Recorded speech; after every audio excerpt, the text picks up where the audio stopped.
Don't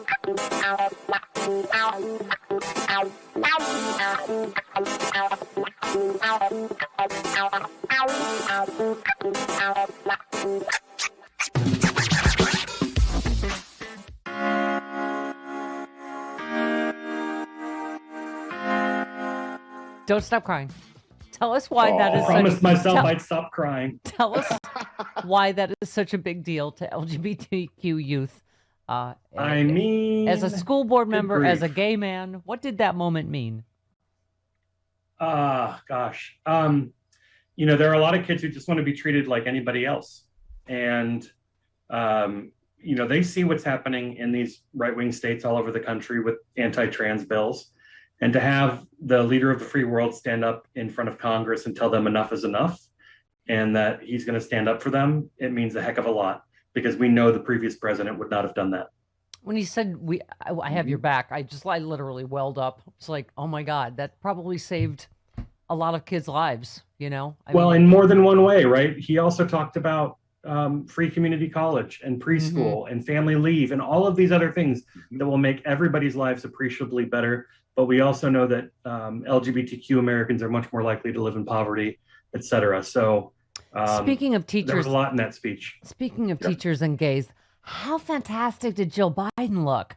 Oh my God, that dress, the navy blue, Dr. and the Jill Biden was fantastic. And so classy, and just amazing. And a teacher, and he talked a lot about education. You must have been just verklempt the entire evening between education. I mean, he made a really great point about, we've been doing 12 years of free public education for generations and hundreds of years in this country. Right. And, have we ever stopped to ask the question if that's still enough? I think that's a great question for people to grapple with. How many people do we know that, spend the equivalent of a mortgage on childcare just so they can continue to work and support their family? So I love the idea of universal pre-K. I love the idea of free community college. I say, bring it on. Didn't you love everything Republicans didn't clap for? You're like, really? Mm-hmm. So you are for dirty water and for violence against women and for childhood poverty. Is that your position? That's okay. Right. Yes. Yeah. And then I just loved so many moments, Karl. You can tell me your favorites, but turning peril into possibility, crisis into opportunity, setback into strength. He said, we have stared into an abyss of insurrection and autocracy, of pandemic and pain, and we, the people, did not flinch. Rockstar cheers again, please. I mean, it really is to think what he inherited 100 days ago and where we are is really pretty astounding. It is amazing to finally have a president who is not just meeting expectations, but also exceeding them, or even meeting them would be, an improvement. But, the fact that we're at, we'll be at I think he said 2.3 million or 230 million vaccinations in the first 100 days. Yeah. When he promised 100, the previous administration would have promised that everybody on Earth would be vaccinated in 10 days. Yes. We know they'd never live up to it, but he was right when he said, every shot in the arm is a dose of hope. Yeah, exactly. Yeah. That was a great line. Where is it? Yeah, give me 5. This is the one I was talking about. As I stand here tonight before you in a new and vital hour of life and democracy of our nation, and I can say with absolute confidence, I have never been more confident or optimistic about America. Not because I'm president, because what's happening with the American people. We've stared into the abyss of insurrection and autocracy, pandemic and pain, and we, the people, did not flinch. At the very moment our adversaries were certain we'd pull apart and fail, we came together, we united. With light and hope, we summoned a new strength, new resolve to position us to win the competition of the 21st century. That was, I think, a bipartisan reach out to Lindsey Graham, who also pronounces it strength. Okay. Strength. Well, I think that was, it was inspiring, but it was also illustrative of where we'd be had he not been elected president. Like all of those things that would not be the case if Donald Trump had been reelected. Mm-hmm. Yeah. And how much worse off we'd be as a country. Let's also talk about even just what the visual meant last night to little girls in your school system. What did that moment mean? I mean, when you saw Nancy Pelosi and Kamala Harris bumping elbows and standing there, I mean, it just, I've been looking forward to this since the day that Kamala Harris was named as Joe Biden's VP nominee.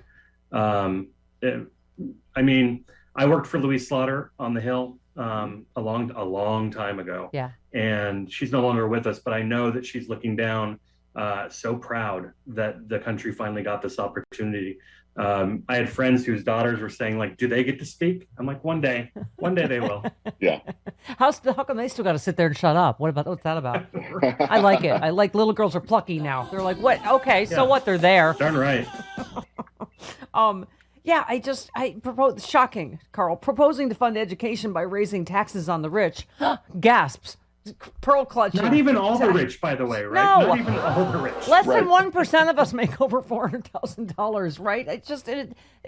Okay. I don't even want to, and it just, it goes up, to 39.6. Oh, horrors, right? And it just, drug pricing legislation, I mean, on and on. Police reform. I love that line.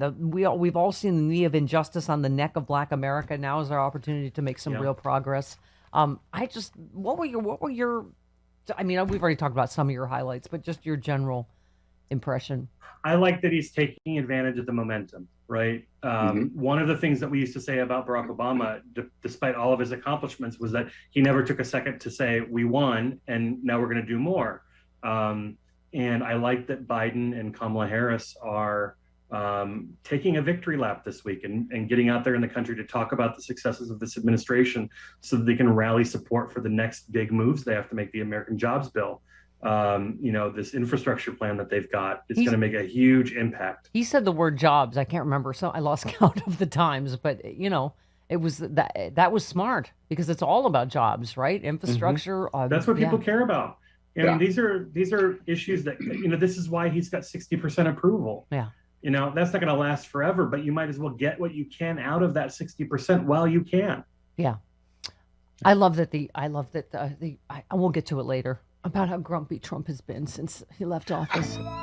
How difficult the transition has been. And apparently I read that he his new watches office less is in a- TV now. I'm like, oh, great. Now he stops watching What did TV he all do? day.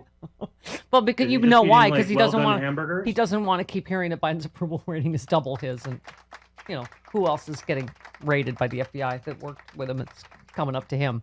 Okay, let's talk about Apparently how his office at Mar-a-Lago is in a women's dressing room, or a Yes. one-time women's dressing room. Yes, So he's right at it home. is. it's perfect for a whiny little bitch like him. Okay. Oh. What? Somebody tweeted, now I understand why wouldn't Mitch McConnell and Lindsey Graham tried to delay Merrick Garland's confirmation. Yeah, nice try. But yesterday was sort of glorious on a lot of levels. What a wasn't wonderful it? day. Yes. Yeah. I mean, We got to meet one of Rudy Giuliani's neighbors. That was pretty Yeah. cool. Yes. do we have her? I swear to God, this is Yes. the lady I played in the white privilege perfume commercial for the Sexy Liberal Anniversary show. I mean, the mooks out there need a petition to get you on SNL to play that character. Yes. We yes. have Beverly Hills. That's my version, my West Coast version, Beverly Hills lady, and this is Upper East Side lady. Yeah. I know, I just saw people. I probably saw FBI jackets, but I just saw people, and I saw all of you, and I said, what is going on? What is going on? Is the Guggenheim open? I mean, what's happening? And I love she just came to the microphones, just started talking. Yeah. They Yeah. probably saw the microphone out her window from several floors above and thought, oh, that's for me. I always thought Rudy was a little skeevy, but this is wow. Well, and okay. it makes you wonder exactly what they got out of that weirdo's apartment, right? Like, Yeah. how old were they? Like, they got a Razor, like a Motorola Razor phone, and a 1994 BlackBerry with the little track ball on the right. Yep. Oh Like, my God, Um, Rudy's going to be going through some things. a Commodore 64. Yes. Yes. An Atari Courvoisier. 2600. Silk robe. 16 cubic tons of hair dye. Yes, accidental liberal said, while the standard to obtain a search warrant is probable cause that the person has committed a crime, you do not obtain one against a former U.S. attorney, New York City mayor, and counsel to a U.S. president unless you have an ironclad case. Rudy Giuliani is in big trouble. That seems to be the consensus, Carl. Let's rewind a little bit to the end of the Trump administration when there were stories circulating that Giuliani was seeking a pardon in advance. Yeah, he didn't get So, one. No, he did not. Interesting. Well, I thought I was the only one, and then our friend Lawrence Tribe, because I'm like, what about the original treason? Like, you know what I mean? Like, now that because as I always say, Carl, All crime is in the past. We can't go, oh, you mean the first thing? Well, that's a long time ago now. What about 2016? Like, and Lawrence Tribe brought it up. Paul Manafort and Konstantin Kilimnik are linked at the hip in stealing the White House for Trump back in 2016. The warrant for Giuliani's evidence of Putin's bribe to get him to press Trump to fire Putin enemy Marie Yovanovitch could help unravel the whole treasonous scheme. That's what I would argue, Carl, are we just giving them a pass on the original treason that illegitimately installed Trump in the first place? I mean, I think there's a calculus to anything like this, and they're going to go after whatever case they can make strongest. Right. But he's involved in all of it. What happened to the FBI that swung the election to Trump in the first place? He was dirty in that, right? In terms of why Comey had to do what he did. You cut to the what do you call it? Ukraine. Of course, this is all about Ukraine. He's dirty as hell. And then the Capitol riots. He's in the middle of that as well, right? Well, so I think when this is all said and done, he's going to be wishing that there was another Borat movie he could star in. Yes. Because they don't give you a comfortable bed to, tighten your belt on in prison. Yeah. Yeah, I've seen a lot of stills of that now. I'm like, he wasn't looking for his microphone. That's not where you put your microphone. Unless that's what the kids are calling it now. But okay. Anyway, well, we'll get to all that with Malcolm Nance as well. But yeah, I just thought an amazing speech, right? And it just, I was not surprised at the polling. It was a 180 from 45. Very good, sir. It was calm. It was collected. The tone changed throughout the speech. Yeah. The speechwriters who helped write it probably were sitting in their office thinking, oh, he's delivering this well. With Trump, that was never something a speechwriter thought. He'd say something that was clearly written by a speechwriter, and then he'd say, yeah, that's right. That's really true. That's really good stuff. It's like, we don't need the commentary. Right. Well, plus it's always all about him and that stupid bellowing Jetsons voice. It was just that, like, but going from only I can fix it to how gracious Joe Biden was, from everything from thanking Mitch McConnell for naming the cancer bill after his son, and just and saying we did this because of all of us here. And talking about how he's willing, like, if you're not going to get on board for something that I want, tell me what you want. Right. Like, right. I mean, that shows that the door's open. And if Republicans aren't willing to take a step inside, then, they should stay outside. Well, that was the other reason Tim Scott's speech didn't work, right? Because you're like, Joe Biden's tearing the country apart. He's so divisive. Did you watch what we just watched? Like, what? I mean, after the last 4 years, really? It's just that. I mean, my big thing about Tim Scott's speech was, like, after a year of pandemic, that's the best Zoom backdrop you can pick. Yeah. I mean, have you seen Room Raider? What's wrong with you? Yeah. Yeah. All right, Carl, thank you. Who lives in a 5x5 box with nothing but flags behind them? Right? Exactly. All right, Carl, thank you. I'm happy to serve with you during this.